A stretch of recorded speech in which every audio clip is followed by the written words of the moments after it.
I celebrated a funeral mass a few weeks ago for a wonderful man by the name of Jack. His daughter is an active member of my parish. Jack attended Mass weekly throughout his life and taught his children to do the same.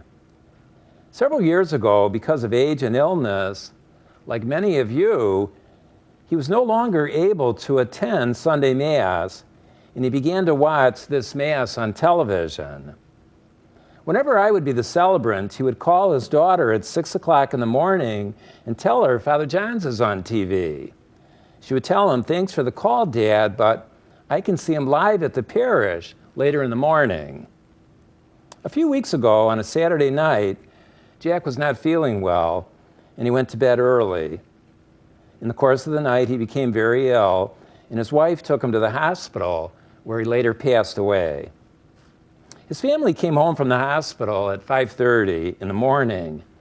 They were sitting at home feeling bad about the death of Jack.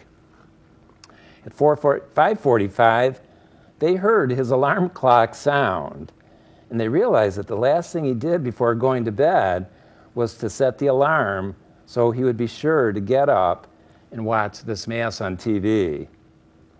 The family decided to watch the TV Mass, and they offered it up for Jack. They prayed that as they watched the Mass on TV, their dad would be celebrating resurrection with Jesus in heaven. Jack was a man of prayer, and he made it part of his routine to pray daily, especially on Sunday morning. Jack was a man who was loyal to God, and he placed his trust in the Lord at all times. In our gospel reading today, Jesus is tempted 3 times. The core temptation is, will Jesus be loyal to God his Father? Will he trust him? Unlike Adam and Eve, who do give in to the devil's temptation, Jesus resists and remains loyal to God. Even though he is hungry, weak, and vulnerable, Jesus' time of praying in the desert helps him to remain faithful. As we begin the season of Lent, we need to commit ourselves to daily prayer, especially on Sunday mornings. This Mass is a great way to start our day, and it can help us to remain loyal to God and to resist the temptations of the devil. It reminds us as well that one day we can celebrate the eternal banquet in heaven with our risen Lord. In addition to prayer, we need to fast during these 40 days, as did the Lord. What is it that I need to give up or put aside during this holy season of Lent, so that I might remain loyal?